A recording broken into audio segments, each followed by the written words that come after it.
Bertha. Good morning. Is And it a good good morning to morning? Is it a good this morning. morning?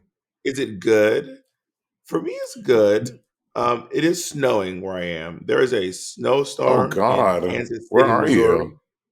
Ugh. Here you go. We're, Um, Girl, I hate snow. we're in I do not like snow. we're I in Kansas hate City, Mo. snow. The city is mourning the loss of UK versus the world. Oh, We're mourning. work. Hydrangea's in the game now. She just won Drag Race. She gonna put her big pussy in your ugly face. Did you um did you send a congratulations to the queen of the mother tucking world? I have not spoken to her yet. I'm gonna send her a little WhatsApp. Do you do that? Do This you find that when you, this in the because we're in UK? the States, we don't use, you also sound really, Bob, you sound really low. Is it sound low for you? My volume is all the Is way it up. gaining? Is that Maybe. better? Oh, that sounds great. That sounds great, dear darling. I wanted to do an impersonation of Blue. No, blue's more like, oh mommy, oh mommy. You just did She what I says that a lot. did. You do yours again. Do yours again. No, do your blue. Um, You sound like Lawrence Chaney. Do it again. now I can't remember what I said. Uh, um, You I said wanted to do a great, little. which is Lawrence. You're like, I oh, it wanted sounds to. I great. wanted to do a little impersonation of Blue, because Blue talks like this. She goes, oh mommy, Bob. I was watching the shower. I was in the shower, taking a shower Not the other Boo. day. Oh, I was taking a shower the other day, and I thought to myself, actually, I think I'll send home my biggest competition.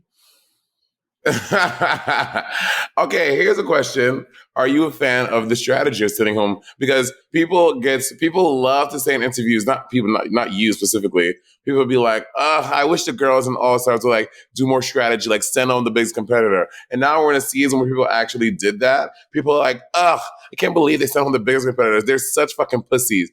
Like, I'm like, y'all can't have it both ways. Either you want them to play like It's the the game, like pejorative some for survival shit. me. Oh my God. It's the Either y'all pejorative. want to play, either you want to play the game like like fucking Survivor or fucking Big Brother, or you want them to play the Trinity. Listen. At the end of the game, I want to go against my biggest competition. I'm not sending girls home who are strong. I want to say, okay, first of all, okay. I I don't know. I've never been in this situation. I feel like I would send home. I'm team Heidi in closet. Heidi in closet said, if you send home your biggest competition, you still beat them. That's what Heidi in closet Right, said. She said that on the pit stop with Trixie. If you send home your biggest competition, you still beat them. I right. know that you didn't play like that. You were playing that Yes, nice I do. game. I mean, yes, okay, no, that's not true, Bob. When I had the chance, had I won that lip sync against against Naomi, I would have sent Manila home. I chose a lip sync. I was absolutely going for the biggest But competition. all I'm saying is, Absolutely. look, all I'm saying is Naomi did what you couldn't. Naomi did what you was afraid to do. Naomi I was came not through. afraid to do it. Naomi made the most iconic TV moment and Oh my said, God. "Life's not fair." The icon Naomi Smalls, icon. What is that song? Well, actually, you want to hear the real tea? What? It is by Aisha Erotica, but I recently found out that, well, maybe this is not my tea to spill, but all I've heard is that sample was actually stolen from an artist that I really adore. Let's put it that way. Monet Exchange? Work. Yes, one Yeah, exchange. it does. Well, Bob, this is Bitch, not I would have sent home watchery. RuPaul. Bitch, I would have sent home the biggest competition. RuPaul, life's not fair. Put that shit in whiteout. What's good? Miley, Wait, what's good? have you heard the song? Yeah, I was gagged because have you heard it? Bitch, RuPaul did not set foot back in the studio. It is just a remix of all Rue's old songs. It's literally it's Yeah, just it's Rue's biggest hits made into like a 3-minute club mix. I was expecting a yeah, verse or something. It is yeah. literally just a song made of songs that already exist. I was Yeah. gagged. Maybe this is just a little taste, and then they're gonna give us a bop in the summer. Who knows?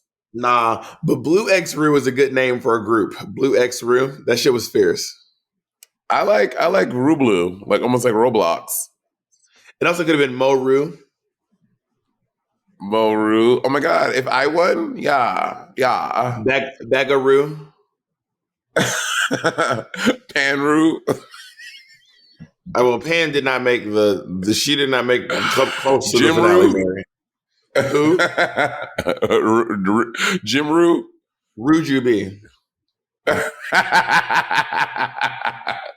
Bob, this is not sibling watchery. This is advicery. We need to get to the advice giving. Everyone thought we were too nice in the last episode. Oh, they did. They always think that when we have so many fights in a row, they're like, Y'all don't realize that the girls are trying to be nice to each other now. I see them trying to be nice to each other. Well, y'all don't realize that sometimes we will record the fight episodes back to back with episodes where we're nice to each other. Like we're not, it's not like some devious game where we're trying to peaks and valleys of being nice and mean. This is just the ebb and flow of our relationship. And also, I will say this to the folks who I appreciate your fervor, but the folks who are taking this too serious, y'all are y'all are wild. The folks who were taking this like Bob is people were like Monet is I read a comment that was like, I'm shaking right now. I had to call out of work. You don't understand how much I rely on this podcast for my mental health. I'm like, this is too much. You're back. Oh, I was just saying, like, people who are like, you don't understand how much this podcast is a part of my mental health is too much. Y'all are doing it's too much. Well, also, Bob swears that it's the Monet stands that are these big, nasty monster bitches. People like, my fans, people who stand me, they are always kind and they don't ever speak ill. No, They're just the sweetest little angels. And Bob was like, Monet fans be like, Bob is stupid, big, black, ugly bitch. We fucking hate her. We're going to fucking slice her neck. Bob swears. Bitch, you swear. That's your people. Team Bob is always like, Team Bob, when we're doing it, we're like joking. We're like, ha, ha, ha, he. And we're not joking? No. Your fans be like, I literally feel bad for I can't even watch this episode. I actually had to log out. It hurt me. You are so full of shit. No, you Monet, are so full of shit. Jacob, play the first question. I will find some of the highlights from Team Phone. Jacob, play the first question, baby. Hi, Bob and Monet. So I'm a 28-year-old female, and I have been in an on and off again relationship with this guy for the past 5 years. When things are great, they're great. And when things are bad, we get into arguments. We don't talk for months. And then when he reaches back out to me, we get back on and we go through this vicious cycle again and again. It started when I was 23. I'm now 28, and it is getting old. Have you guys ever been in a situation where you're just on and off with somebody and you can't seem to let go?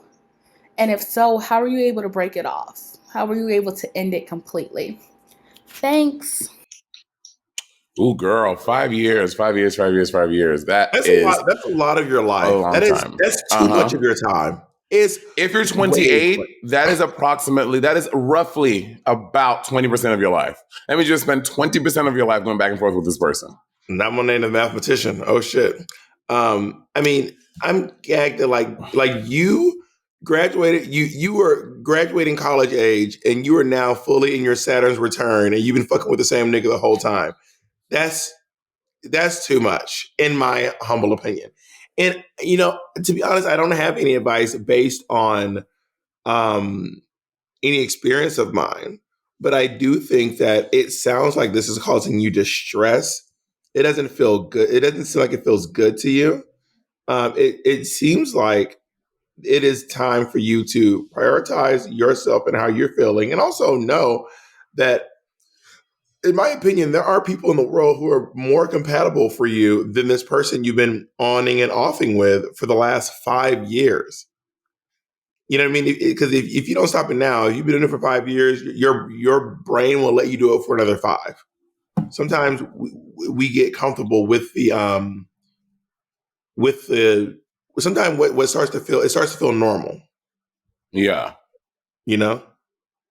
Yeah, I agree. I think you are in a toxic relationship. This has been going on way too long. And it's not a thing where you're like you're playing this thing like, well, I don't know. You have clearly said like 3 times in your message that this is not good for you. You don't like this. So I think I've never been in this situation romantically, but sexually, of course. And I know they're 2 different things. So sexually, there are different stakes, and there's What's the different. difference here? To me, to me sexually, I didn't feel like that. Like it was not an emotional thing. Like I felt like I could cut it off at any time, but I kept on going back because the sex was so good and we had such good sex. But emotionally, I knew that it meant nothing and it never would be nothing. So I put it in that side of my brain. But since it is an emotional entanglement that is toxic, I think that you need to dead it. Like you need to let the person know, and then also erase delete the contact, and if you need to, block them on social media, like on Instagram or on Twitter, so they can't contact you. Because if you have tried to do this before, I'm sure when you try to dead it, the person found a way to hit you back up, and you were like they sent you a DM, and you were like, okay, and then the whole cycle started over again. So I think the solution is deleting the phone number, at least for now. Deleting the phone number, blocking the social media so they can't get in touch with you, so you have time, whether it's a month, 2 months, 6 months, 2 weeks, whatever time you need, so you can detox that person out of your space, and you don't see the name, and you can't call them, and you can't contact them, because then that just starts the cycle over and over again. So delete the numbers, block the Don't you social think that media, and sometimes give yourself that blocking time. someone causes more drama though? You don't think that? Sometimes not responding, like blocking someone causes even more drama sometimes for people. But I think that that's So where and they're so at, though, blocked me because on she's. Instagram. So and so blocked me on Twitter. You know? But sometimes you need that. And it's and in the age of social media where people have so much access to you, there are so many gateways for people to get access to you. Bitch, back in the day with our parents, once a person couldn't call you on the phone, then that was it. Like it was like that was a wrap. But now, okay, don't call you. All right, I'm a DM you on Facebook. All right, I'm gonna hit you up on Instagram. All right, I'm gonna hit you up on Twitter. I'm gonna tag you in a TikTok video. There are so many ways for people to get in contact with you now. So I think that is a solution. Is like deading it so that they cannot contact you, because you're weak to that person. You want to talk to them, Yeah. even though you know you shouldn't. So I think that's the best way.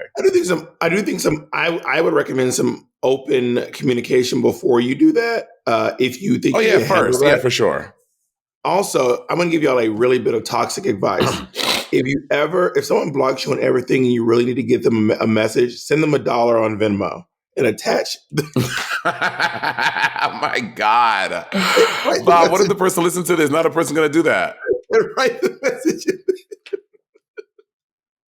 Bitch, not even $1, a penny. Give them a penny on Venmo. And then A penny for your thoughts. and they'll check it.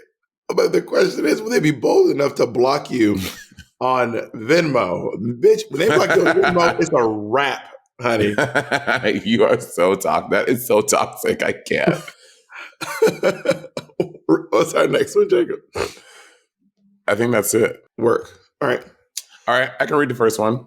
Yeah. Hey, Baba Monet. My friend has a huge dilemma. We were hanging out in a car and she checked her man's location, and he was at a message parlor. Oh, and he was at a massage parlor around 10 p.m. It's known to give happy endings. We went to the parlor and his car was there, where they said he wasn't in the shop. We pretended we left and saw him leave the shop trying to hide his face. My friend is super upset because she's stuck in a lease and she cannot support herself on her own. What is the best advice you could give to her? Love you both. Sincerely, unhappy endings. Okay, go ahead. You go first. Well, there's a few things going on here. I mean, just because he was in the massage parlor that gives happy endings does that mean that he got a happy ending? But the lying is certainly indicative of a problem, in my humble opinion. It is a red flag. I really hate to sound like a broken record, but it's really intriguing to me how often the answer is just open and honest communication. And sometimes open and honest communication leads to a scenario that we might not be ready for.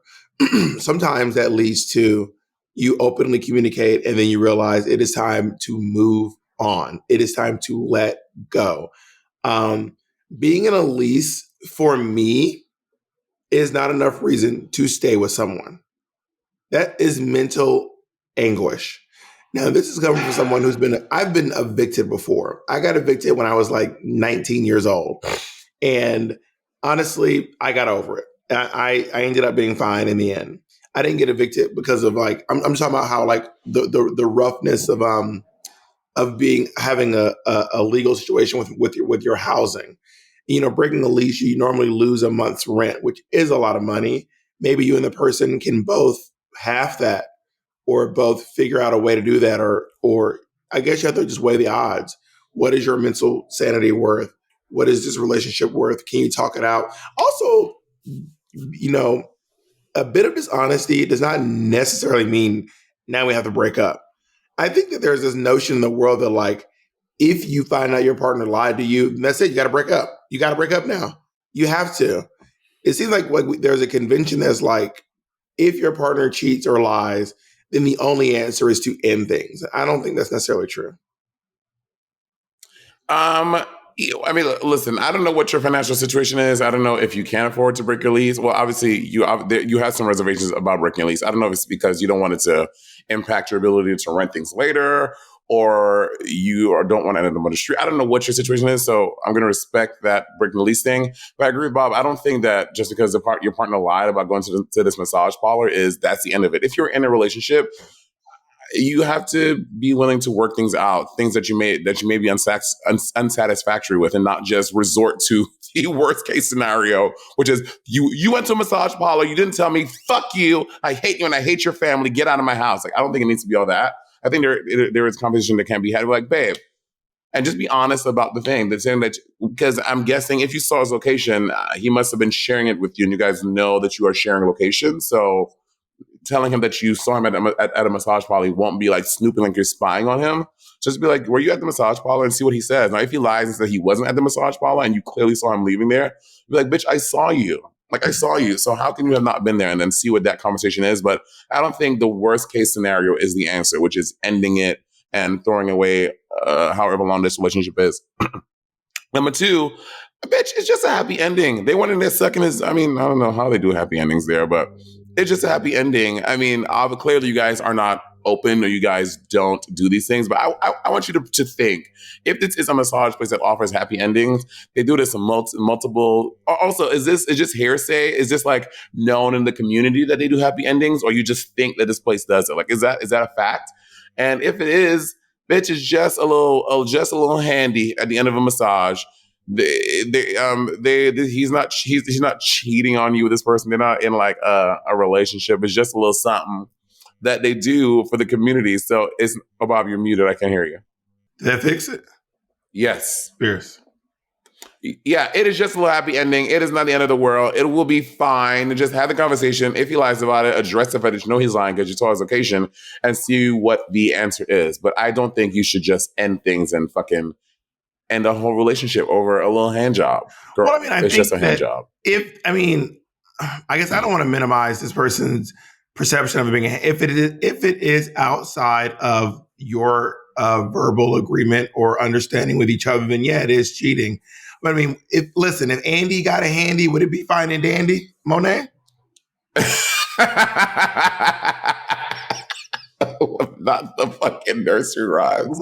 Not Bob being Bob is the Dr. Seuss of podcast. Call me Mother Goose. Mother Goose. We're not in a relationship. But if Andy's when he went to a massage place and got a happy ending, I would be like, really, babe? And we honestly would probably laugh at it. But now, if he said he went to fucking Rocco's or Mickey's and got a hand job in the back, that's a different story. That I would be like, oh, that's something else. But if at a massage parlor and they gave him a little boo boo boop at the end of it, I'd be like, I would give him a little side eye, but I don't think that's enough to end the relationship over. I mean, I agree with you. I'm just it's really interesting where people like draw the line and what means what to who. And I'm not trying to diminish. By the way, I'm not trying to diminish the severity of breaking your lease.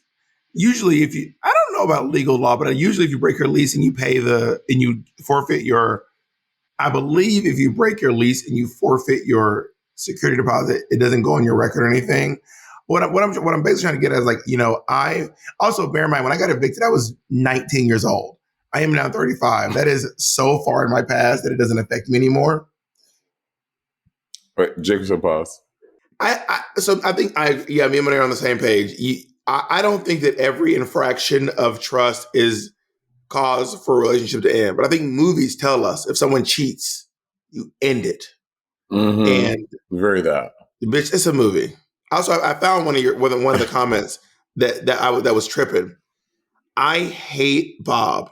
Bob is such a vindictive nigger. Bob is a vindictive nigger monkey, and Monet told me to say, no, I'm kidding. That's not a thing. Okay, we did not say that. You're a mess. But there is one comment that says, by the way, the Monation, which is not as good as Phonation. The Monation. I love that. Well, tell me you don't go on the Patreon without telling me you don't go on the Patreon. Also, but not the other day on when you were like, no one told me about the what? You were like, no one told me about the Discord, and then because I was like, when you should join the Discord, you were like, I didn't even know about the Discord. But it was tickling because everyone in the Patreon knew about the Discord. Okay, all I'm saying is that we who work at Sipping Rivalry, the two owners and Jacob, know that we're supposed to have a whole meeting with who, everyone and the Patreon. Everyone at Patreon, everyone on the Patreon knew about the Discord before you did. Yeah, the Patreon knew, but I'm saying that should not have been that way. Anyway, this is office talk. I don't want to take up the people's time with office talk, but we were supposed to have a whole meeting with Hewan, who she emailed us, by the way, with her whole crew. Anyway, you know what? We'll talk about this when we're not doing the podcast because we have this is office talk. Don't act like you're the manager around this bitch. Don't act like you're. Well, clearly I am. Like next bitch, question. Clearly you are. You don't even know we had a Discord. Anyway, here's our next question. Hi dolls. I have just killed at a job interview. Dolls. Hi dolls. I just killed at a job interview that I really want. It is for a support worker that helps support addicts and those with mental health issues. I grew up with my entire family being drug/alcohol addicts, so I have a lot of personal experience. The only problem is I lied during the application and stated that I had professional experience. I created 2 fake email accounts and even paid for a professional email address to set up the illusion. My question is, have you guys ever lied for a job? How far did you take the lies? Sincerely, House of Cards. Girl, what in the cherry pie? Have you ever lied to get a job? Okay, I absolutely have lied for a job. I have lied to get a job, but it has never been this deep. Bitch, you have created the Matrix. You are fucking making shit with programs and fucking sentinels. This is crazy. Yeah, I have lied for a job, but it was something like for my reference, instead of like putting like an old boss, my reference, I would put like, I think I put Bob before actually for a reference for a job, or like Dewan or something like that. And I would put their number, but I wouldn't, and I would never lie and make email accounts and respond. To me, that is crazy. You are looking to get yourself caught in like a lot of trouble. So I think that's a little crazy. I think that I cannot wait. I need to read it again. I created 2 fake email accounts and paid for a professional email address to help set up the illusion. Lord. Yeah, I have lied, but I've never taken it this far. And I think that you are setting yourself up to be caught. And they will, as fast as they may offer this job to you, they will take it the fuck away. And you're going to be sitting there looking bald-headed and confused. Yeah, I've never lied on a resume before. You don't really have to lie to work at Applebee's. I mean, I've never, the most serious job I ever had outside of my current career was in real estate. And you also don't have to lie to get I didn't have to lie to get the job either. I just had to go to real estate school, which I did. You really can't lie about that. That's kind of hard to fake, or for me anyway. But you might have been able to MacGyver some shit, girl. But that'd have been really tough for me to fake.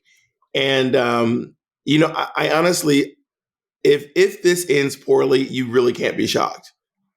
Like, not at all. if you got this job through deceit and trickery and scams and lies, then you might lose your job through truth and light and honesty and openness. Because the thing is, you're going to have to keep lying. Like a lie cannot be supported by the truth. A lie can only be supported by more lies. It is the only way for a lie to live is you have to tell more lies to prop it up. And I am concerned for your future. And I think that maybe this is a great time to move forward. I wouldn't quit the job or anything, but I would say going forward, you should definitely try to be more open and honest. Open and honest. Here I am, broken record with your resume and stuff. I say that if they find you out, you just lie and be like, "Oh yeah, I have like I struggle with problems of lying," and like say that you need help. Is that true? Clearly. I mean, just because someone lies doesn't mean they necessarily struggle with lying. I mean, but I don't know this person's mental history. But I would not feign. I personally would not feign mental illness, and as a ploy to keep your job. I think that is actively bad advice. No, I'm kidding. I obviously do not do that. I was kidding. Yeah, I think you have. I think if they, it's gonna come up because the problem is now this is going to come up. These I feel like this is the way you set it up is going to come up again, and then what? Like if it comes up again, your only option is to either lie more or be like anything you say to dismiss these people that you made up. There's no way you can what you gonna say? Oh, they dead. That's a lie. And I don't know. I just feel like you really put yourself in like a tight spot. So if it does come up again, and then if you tell the truth, then you can end up getting fired. I don't know, girl. You put yourself in a really bad place. But I mean, keep us updated. I want to know how this turns out. I really do. Yeah, this is a truly precarious situation that you have put yourself in. And I would be nervous at work every day, personally. Right. Right. They'd be like, "Oh, so Sally Scissorhands that you used to work for, we would actually love to do a partnership with her for the thing. Can you?" And then they fucking email her, and then you get it. The girl is going to become a whole thing anyway. Yeah, we also love that her name is Scissorhands. We never met someone whose last name is Scissorhands before. So can you put us back in contact with Sally Scissorhands, please? Yeah, and is there any relation to Edward Scissorhands? Because I find this work fascinating. Yo, put me and Monet down as a reference. I won't lie for you, but I would love to get a call. Do not forget as no reference. I don't know that motherfucker. Let's read the next one. Hi, Bob and Monet. I had this friend from high school, and we've been friends for 12 years. We are in our 30s now, and we find each other hot. He's been sending hints about hooking up with me, and honestly, I want him to. How do I go about hooking up with him and preserving the friendship? I should add that it's just sex I want and not a relationship. Thanks in advance. Sincerely, friends with benefits. Interesting. You had something like this before? I've never had something like this before. My friends always stay in the friend box. I've never been in my entire life like someone who were friends that I started hooking up with like that because that's just not how I jive. It's not how like I move in the world. So I've never been in this relationship and in this situation. But what you're saying, it sounds consensual. It seems like both of you want it. Both of you are trying to do it, and your only fear is that it won't. That you can lose a friendship. I'm seeing, but if you guys are both on the same page, I mean, that's part of the mystery that you guys could lose a friendship. I mean, I know you don't want that, but that could happen. But it's a big possibility. Well, I don't think it's a matter of consent. I think that they also seem to be worried about the other person wanting more than just sex. And they seem to be afraid of it becoming some sort of a relationship outside of just a friendship. You know, I have one, maybe more than once. Yeah, maybe like twice now, where I've had a friend for like a few years. And then down the line, we just decided to hook up. And Who? do what? Who, bitch? You I heard me. was like, You heard what? me. Y'all saw this nigga actually even hear me and be like, what? No, I didn't hear you Who? because we were talking at the same time. But I'll tell you. I think anyway. So, and I'm still friends with both of them. We're still buddies, and we still text back and forth and chat and I even one of them I even still like flirt and sex back and forth with.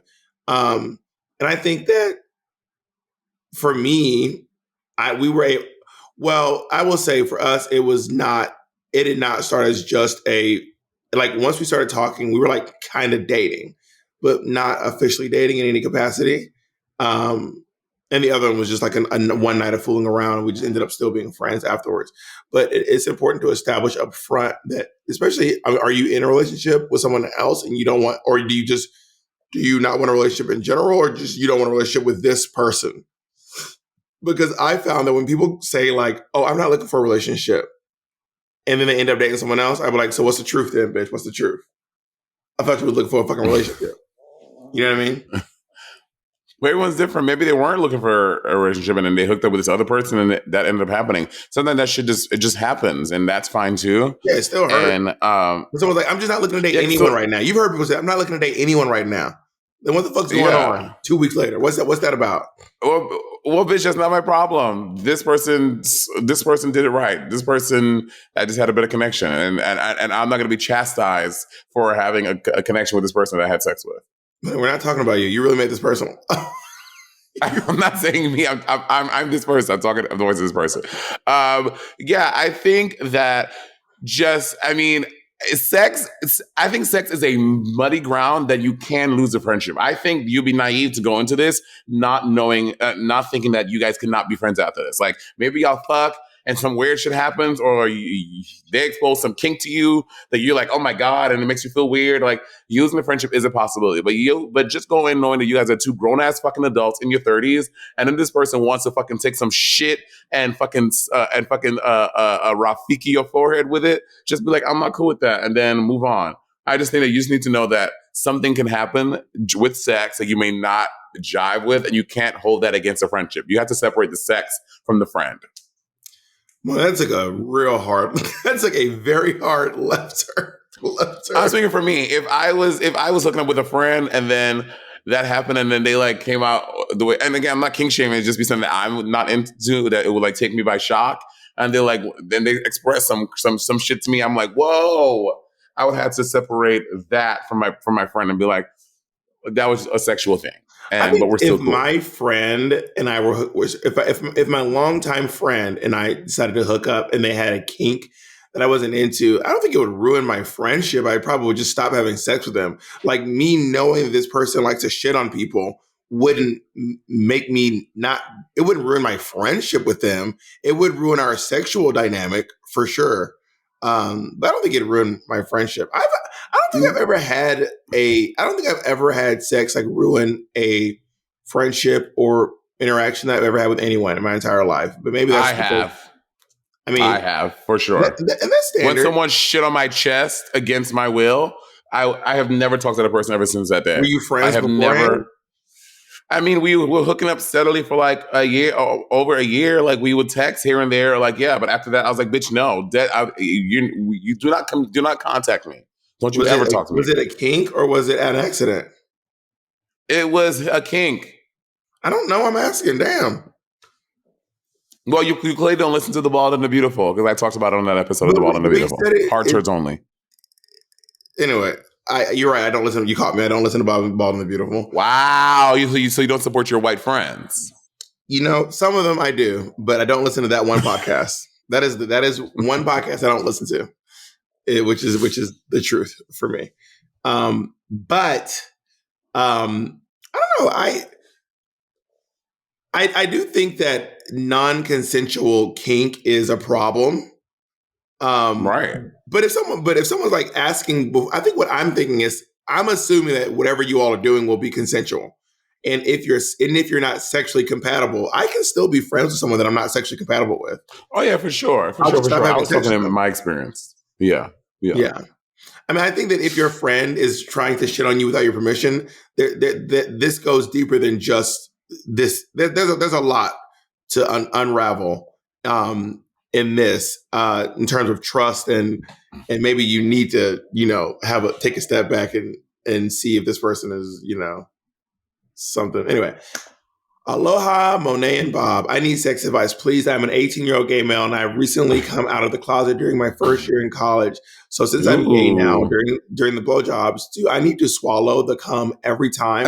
How do you don't know? What is expected of me in the community during these moments? I'm terrified because I've only tasted cum before. I've only tasted my cum before. I hated the taste.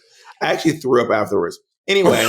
I also have a super sensitive gag reflex, and I'm afraid I'll be a horrible gay if I voice my concerns about giving head, or in Bob's voice, slurpity suckity. Please help if you have any tips on how you've learned to make giving oral a more pleasurable experience. I would greatly appreciate it. Thank you so much. P.S. As a native Hawaiian, I've tried the pineapple thing to make mine taste better. Doesn't work. Still gross. Sincerely, he's just not giving. Okay. Girl, okay, let me tell you this.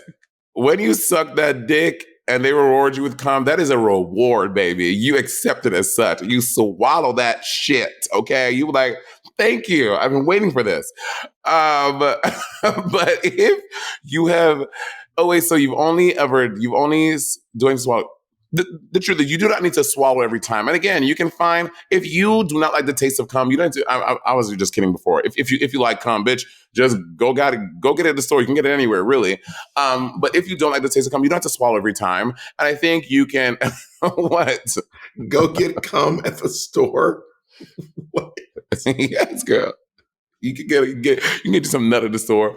But if you do not enjoy the taste of cum, you do not need to feel the pressure to swallow it every time you give a blowjob and the person comes. You do not have to do that.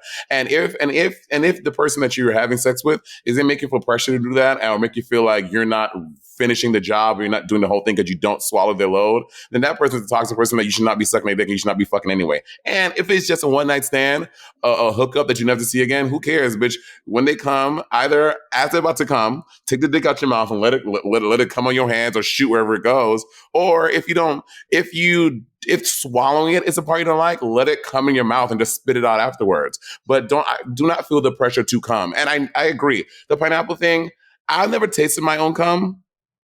Everything said, people like, you never tasted your own? Like, no, I've never had the inclination to taste my own jizz. I'm not into that. But I've heard that, so I don't know how mine tastes, but I have tasted cum before, and I have never tasted one that has tasted like pineapples, especially people who smoke. Like, if you smoke cigarettes, oh my God, your cum tastes like fucking battery acid. And you should not feel the pressure to swallow that shit. That shit is nasty. It doesn't taste like pineapple. It just tastes better if you eat pineapple. And as someone who has accidentally tasted Monet's cum, it's disgusting. I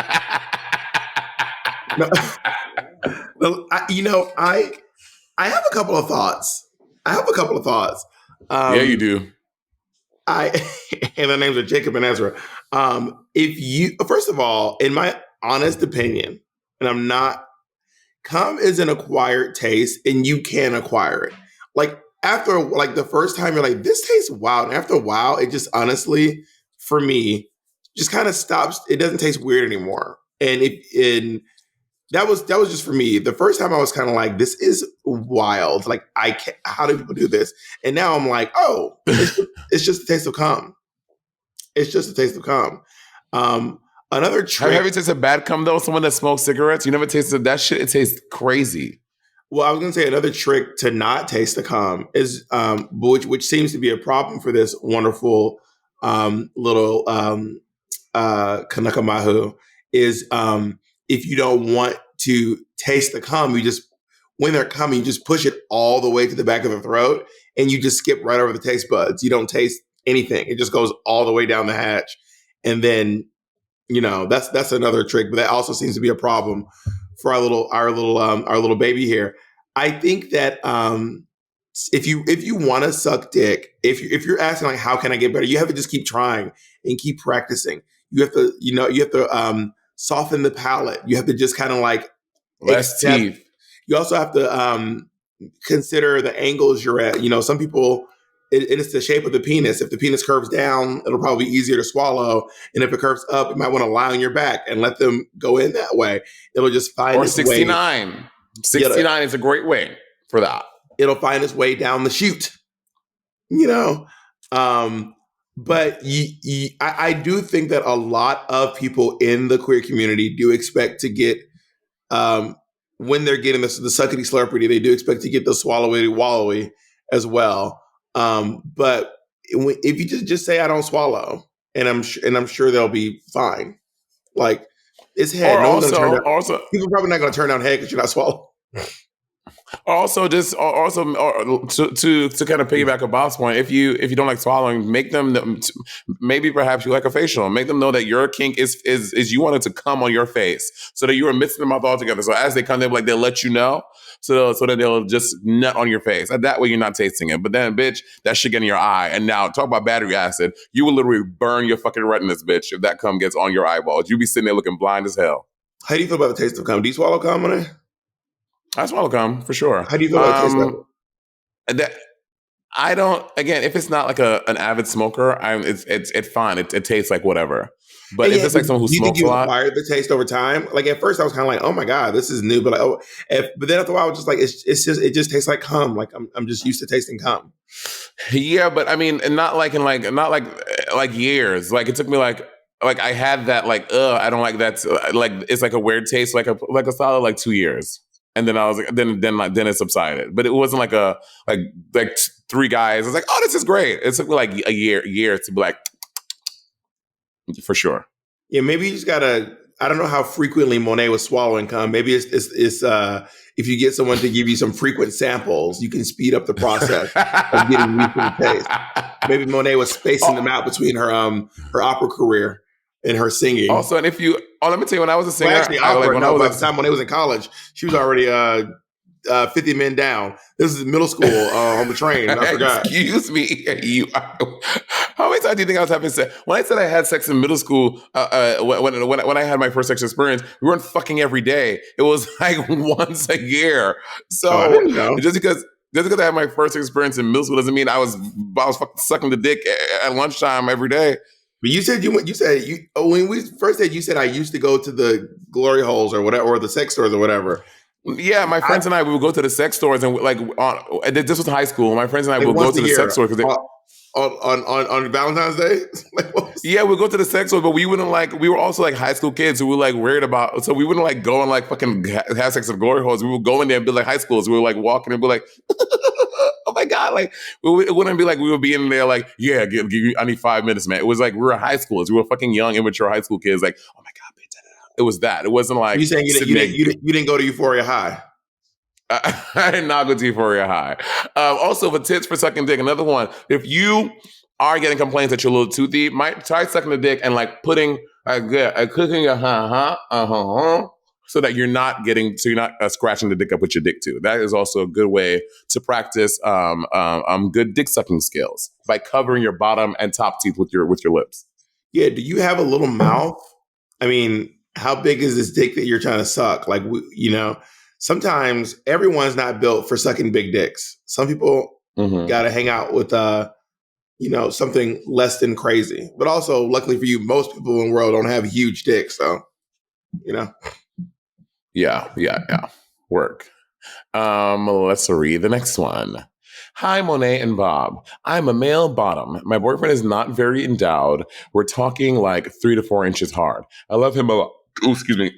I love him a lot, but I don't know if I am super sexually attractive because of that. Do you have any ideas on what we can do to make sex better with this being the case? I don't want to make him feel bad about it, and I'm also afraid that if I use a dildo larger than him, it will never be pleasurable having sex with him afterwards. He is also the only person I have ever had anal sex with, so I don't even know what that is supposed to feel like. Sincerely, Shortcomings. Roberta. Interesting. So you've never had sex with a bigger dick, but you're sure you want to try it. So, I don't know that assholes are quite like if you use a bigger dildo every now and then, that your boyfriend's dick will never be able to accommodate you again. That's not quite how assholes work. It's not like it's not gaped out for the rest of your life. You know what I mean? Mm-hmm. I also think that if you and your partner are open to other things, like there's these things called penis extenders that you can like literally put on your penis to make your penis basically like bigger, but it's like a hollowed out dildo basically. And honestly, Mary, if your partner's dick is 3 or 4 inches, they know they have a small penis. They already know, and they're probably aware that they're going to need to make some accommodations for their size. Maybe it's one of those. Maybe you and your partner might be into cucking. Maybe it'll be one of those things. Maybe your partner is a bottom too and doesn't know it. Who knows? Maybe you're one of those couples that invites over tops to fuck you both. You know what I mean? I think that feeling sexually fulfilled is really important for me. And having a partner that is open to me being sexually fulfilled is also very, very important to me. So I think that if you're planning on being just each other, I would explore maybe trying the penis extender, which they do have. You can just put it right over your penis, or maybe try inviting another person to the room, so that you two can hook up. Also, offering up two people is a lot of leverage on the apps. You can really jump to the front of the line. Oh, a penis extender. Interesting. I never seen that before. Yeah. Penis There's this extender. guy that I follow on Twitter who I found out about them through him. His name is like Cage Jock or something, and he's into chastity and like lock and key, and he only tops with a dildo. He only pegs, he says. I think toys will be a great addition to the bedroom, and because maybe you can introduce your partner. Like again, you can obviously work your way up because your partner is the first person you bottom for. You haven't bottom for an array of penises, only that one. So maybe you guys can really get into, and he can find a lot of sexual pleasure in this. I have a couple friends like this where their partner just gets different toys.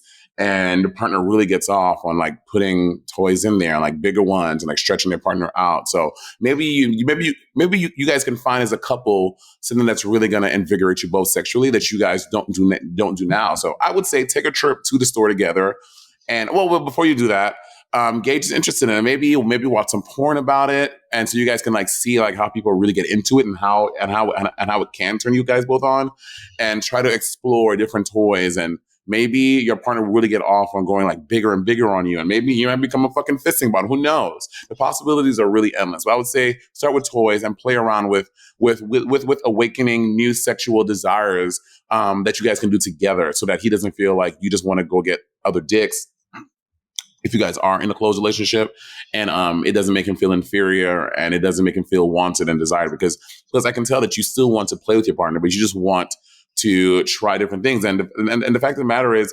you have the equipment you have. You can't, I mean, there are surgeries. I've seen surgeries you can enlarge or whatever. That is a thing. What I'm saying, you guys both have what you have. So maybe the answer is finding toys to play with that you guys can both stimulate he can stimulate you. And like Bob said, maybe he's a bottom too, and you can start stimulating him, and you guys can really find and awaken some new sexual stuff that you guys will both feel fulfilled. It also sounds like you're not very sexually experienced. Bitch, you might be the top. Right. You might be the top of this list. You have no clue. You know what I mean? I don't know what you're working with, and if what you have your partner can accommodate. But maybe that is true. But also, I do want to say I don't think that you should prioritize, in my opinion. But this might be toxic advice. I don't think you should prioritize your partner's feelings over your own. You need to prioritize your own feelings. You can always consider your partner, but your feelings need to be the priority, in my opinion.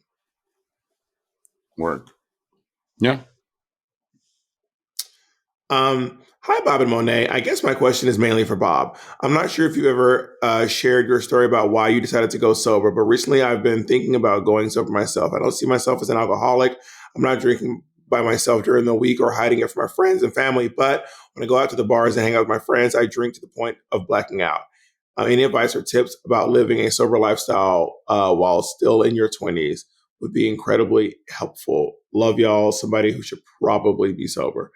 Um, you know, drinking, being an alcoholic is not necessarily what you see in the movies. It's not like sitting in a room by yourself, sad, drinking, Cuddy Sark and beating up your family.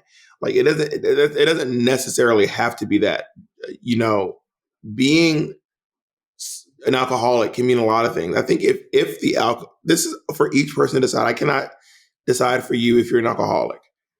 But for me, if drinking alcohol is having a major impediment, is majorly impeding my life, be it through personal relationships, work relationships, or romantic relationships, then alcohol is a problem for me.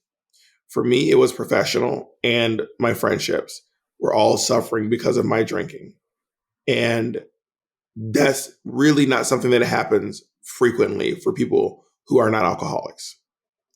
I will say that I don't think most people black out every time they go out to bars with their friends. Again, I can't tell you that you're an alcoholic, but I can say that I don't think most people black out every time they go drink. That is cause for alarm. And I don't think that everyone's rock bottom looks different. You don't have to be in a gutter, homeless and in the middle of a divorce with your family hating you. Everyone's rock bottom is completely different. That's why if you go to the rooms, you'll hear people qualifying, and after a while, you'll be like, "Wow, I resonate with that one. That's my story." That one actually makes more sense to me than hearing the folks who are like, "I was drinking a pint in the morning and a pint in the evening of vodka, not beer." And I had to drink to stop shaking. That's not everyone's story. I did not have the delirium tremor. I wasn't shaking. But it was seriously impeding my work life and my friendships, which is why I stopped drinking.